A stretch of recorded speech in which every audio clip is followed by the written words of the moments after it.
Hello there, YouTubers. Yesterday, I released the video of my family, and so if you haven't met my family, go back to our video log, and I think you'll be able to see them. Well, you should be able to see them because it's up there.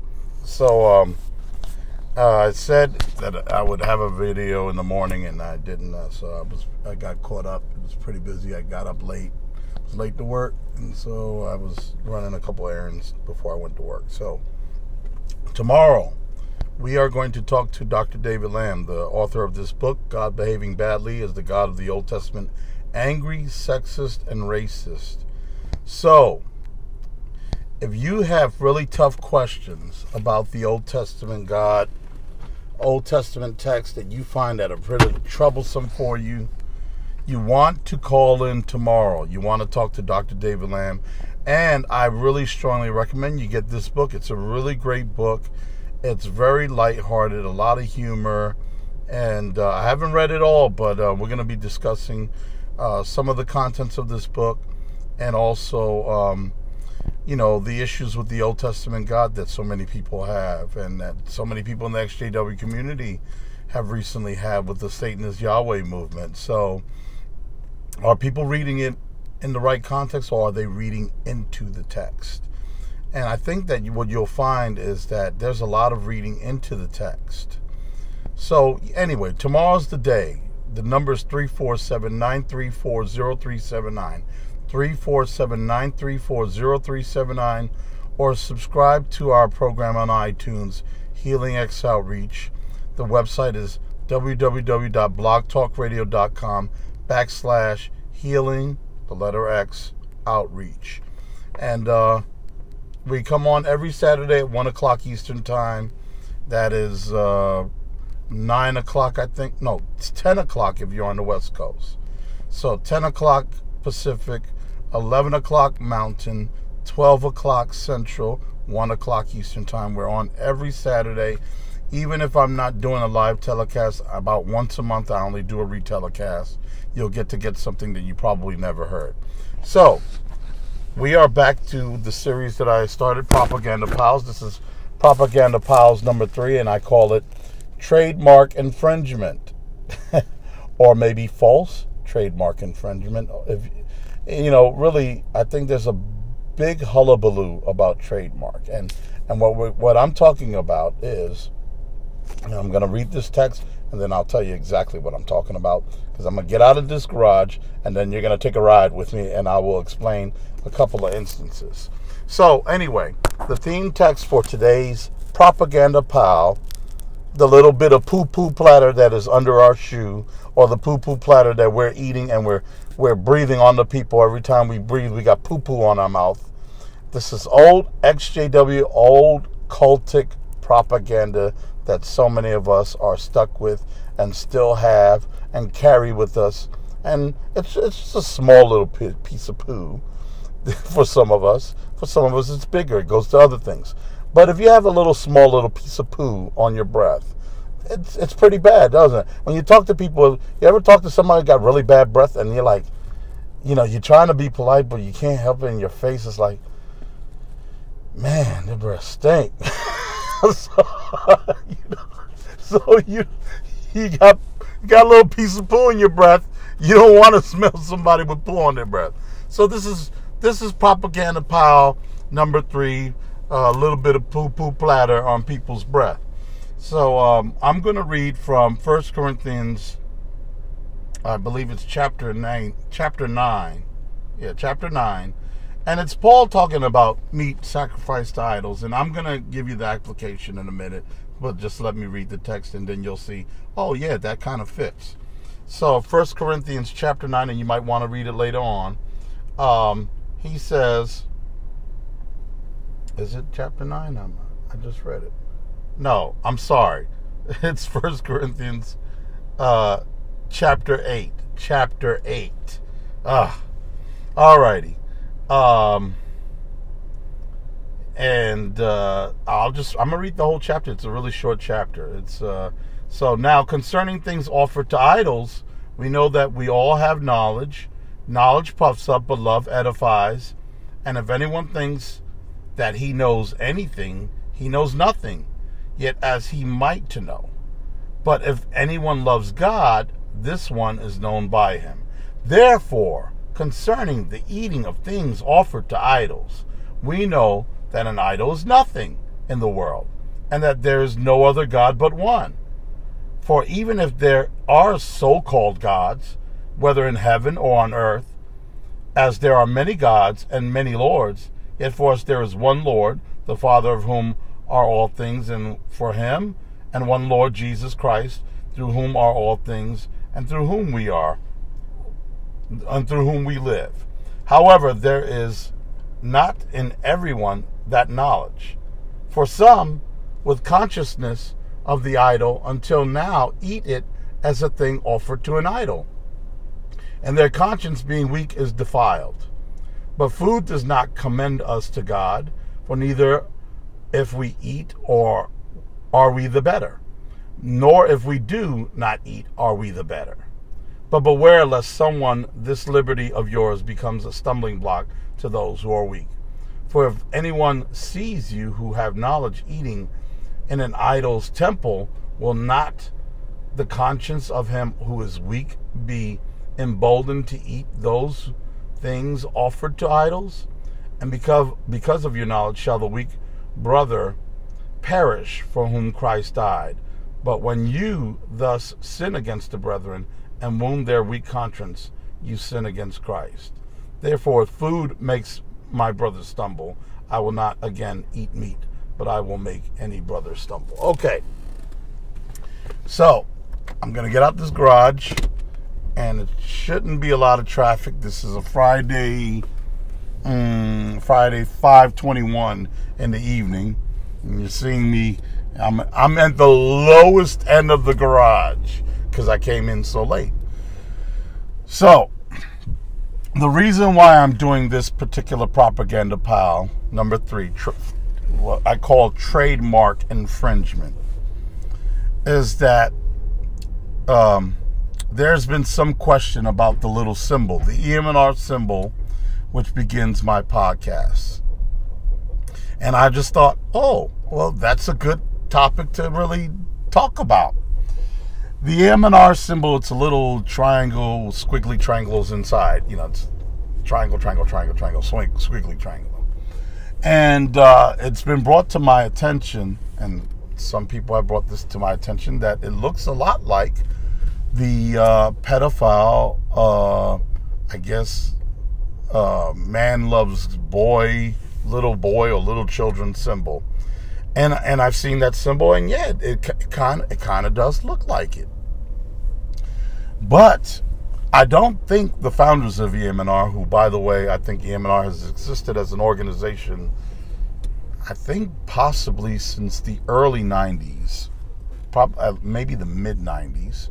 Might even be even earlier. I haven't done any research, but I know that it's been around for a while. It's been past the 2000s. And I know the founders of EM&R, which, by the way, EM&R stands for Evangelical Ministries to New Religions. And it's basically a consortium of small mom and pop ministries, some bigger than others, but many of them are small, where guys like me do something like a little podcast, or somebody does a website on the cults. Some do different things. Not all are Jehovah's Witnesses. I deal with a lot of my particular podcast deals mostly with things that I'm more familiar with. I'm familiar with Mormonism, I'm familiar with Adventism, and I'm familiar with Jehovah's Witnesses. And every now and then I'll do a topic on other stuff. I'm familiar with Catholicism, and sometimes I'm good cop, bad cop when it comes to the Catholic Church.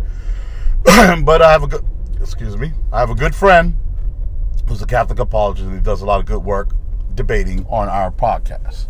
And sometimes he's the bad cop. But nevertheless, we have Catholic apologists, and we'll garner him for topics and stuff like that.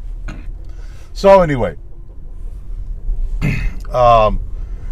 my point is that EM&R has little mom and pop ministries. One ministry is called, for example, Christian Answers for the New Age, It's ran by Marcia Montenegro.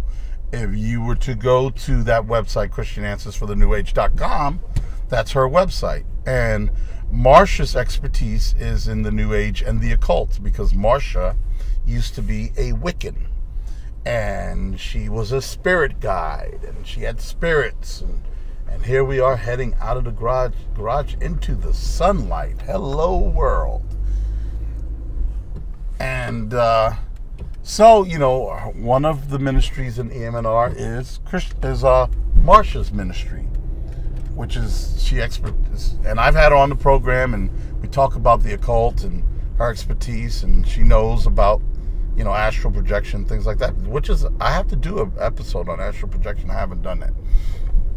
And so there are lots of different little ministries, and they all gather together, and some are more accredited than others. Some have scholars behind them, some of them don't, like mine. And but we all work together as a think tank and share our ideas, and they have conferences, and we'll all share what we know about our little areas of expertise.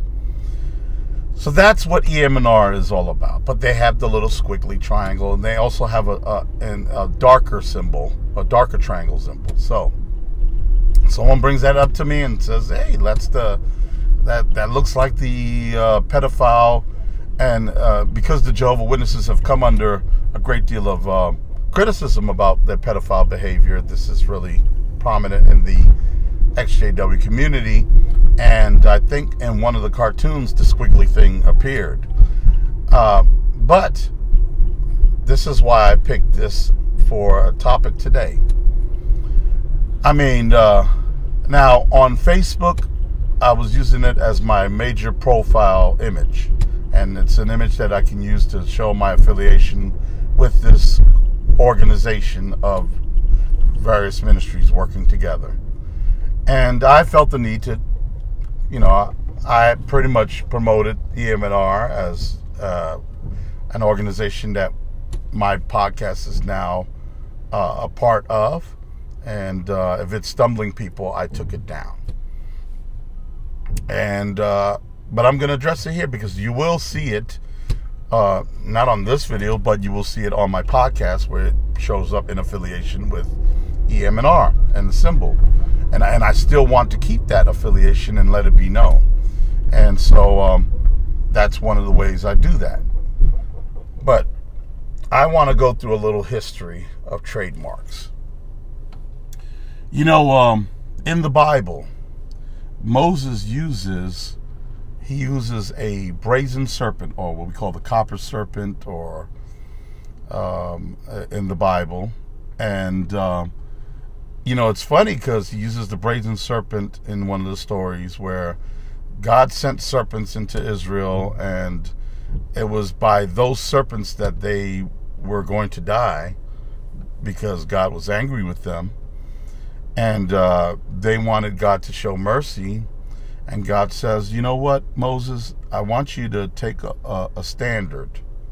And a standard was like a standard is normally like a small cross, but it's also called a signal pole in some translations.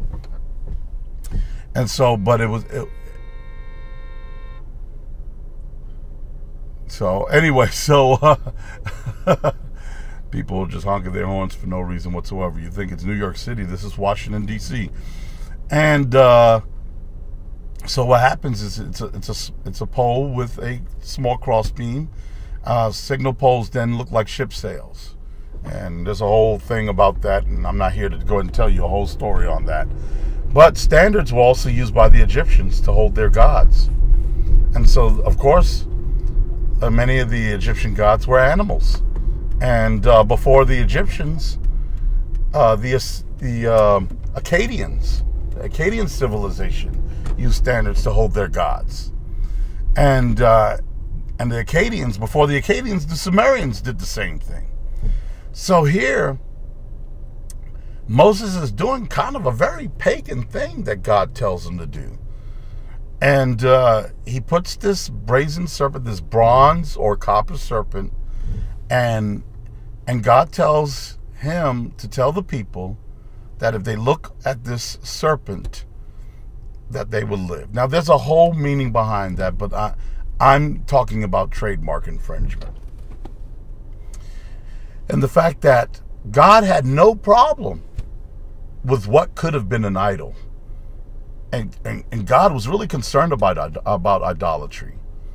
And yet God tells Moses, do this, and the people will live, and I will have mercy on them. They look at the serpent. Now, there's a whole thing about the serpent actually representing their sin, and they're actually looking at their sin because, of course, we know in the Genesis account, the serpent was the one that introduced sin into humanity. But the fact is, God had no use in using this as a symbol to teach them a lesson. Then we move to the New Testament. Oh, well, actually, let's stay in the Old Testament. God tells the Israelite people walking in the wilderness, I want you to create this ark. And they create the Ark of the Covenant. What we call the Ark of the Covenant is God's promise. And what was that promise? It was the law. And so God tells them to put the 10 Commandments in there. They put actually some of the manna that God provided Israel to eat in the wilderness in there. And they put Aaron's rod, which budded almonds and flowers. And that was kept in the ark with the 10 Commandments, the 2 stone tablets, which they had to recreate because, of course, we know that the first 2 were destroyed in God's anger. And so, let me go ahead and fix that right there. And so here, once again, God has no problem with using this symbol, this ark, which was actually a symbol for his throne. It's actually called the mercy seat, what was on top. And here goes another symbol. And on the mercy seat were depicted was 2 seraphim or 2 cherubim, both looking at each other. And if you've ever seen Raiders of the Lost Ark or any of the Indiana Jones movies with the Ark of the Covenant, you know that, of course, you could see the two cherubim, the 2 angels, the wings facing each other on the top of the ark. Once again, God has no problem. God, who had a problem with idolatry, was using pictures.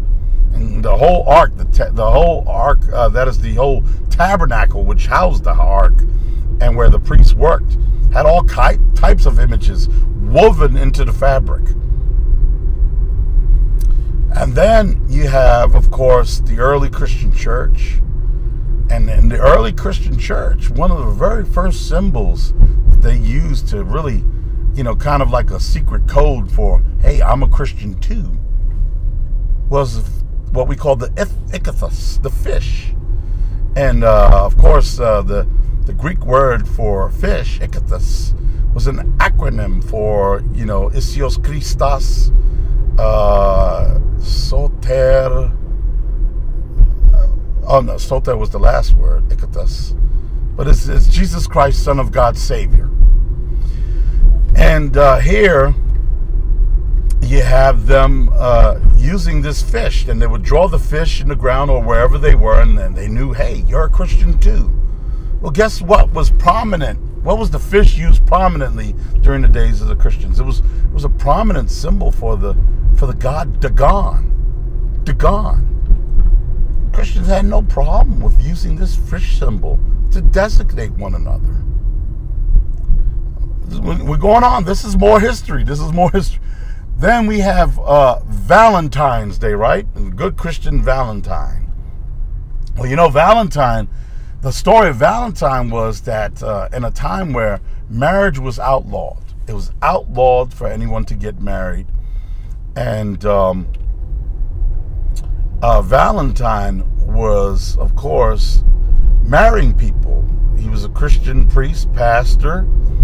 And the way people knew that, hey, that's the guy doing marriages secretly in the empire, you can go talk to him, was one of the things that the word of mouth spread, because soldiers, it was actually soldiers were forbidden to marry because Rome they felt that marriage was a conflict of interest with their soldiers, and the only way that soldiers could get married was, Valentine would marry him, and the way you would know that Valentine, this Christian priest, would marry you was he wore a ring. And this is how we get the Cupid in Valentine's Day, ironically. I always do this all the time, don't I? So the Cupid,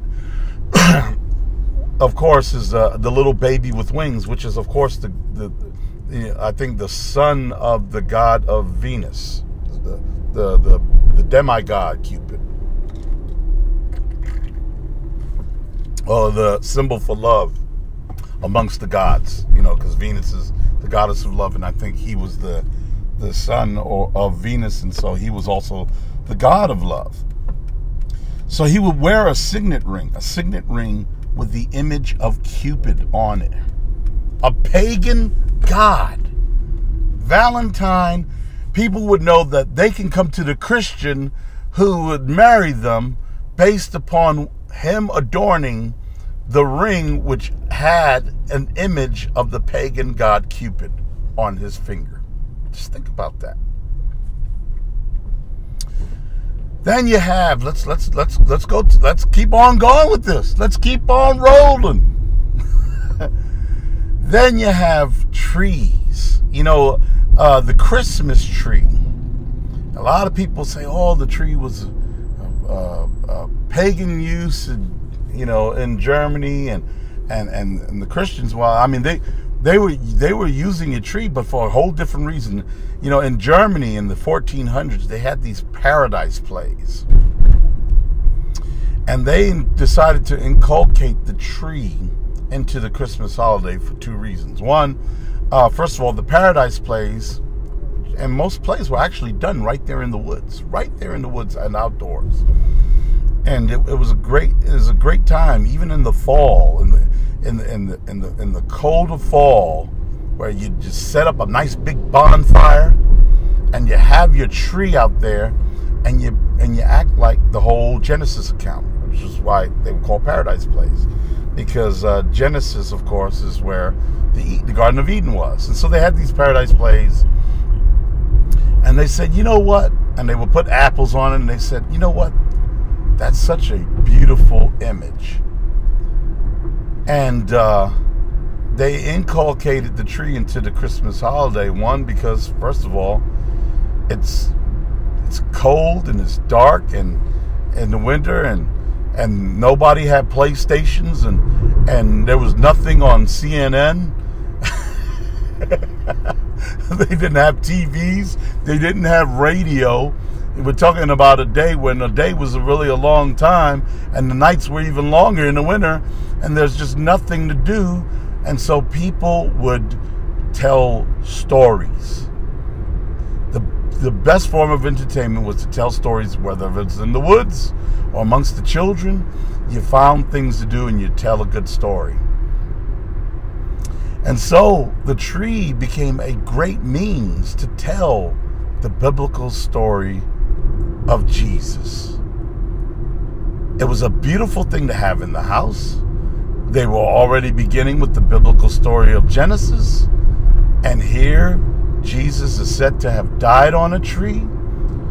And all of these things are great symbols to use. Whether they were used by pagans or not, Christians had no problems using it for the purpose of the gospel.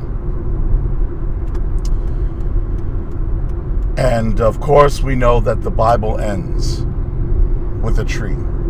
The trees of life on the river of life in heaven. In Revelation chapter 22, the nations will eat from the trees along the river that leads to God's throne. Trees. Jesus brought life through a tree, and the last book in the Bible ends with life for the nations through trees. Doesn't matter whether pagans were using trees too. I mean, this is in the 1400s now. And then this comes back to my little squiggly triangle. You know, pedophiles may have found a symbol that they want to use for them. But you know, triangles have been used in Christianity too, long before there were ever any pedophiles using them. The triangle, in fact, the oldest fragments of the Bible, it's called the Magdalene Papyri. It's a great book by Carson Peter Thiede and Matthew D'Ancona called the Jesus Papyri. And the oldest known fragments we have of the New Testament, just some fragments, what they found was in those fragments were little triangles. Isn't that something? Little triangles into the text. And it is believed that, that was one of the very first symbols being used for God. The triune God. Triangle.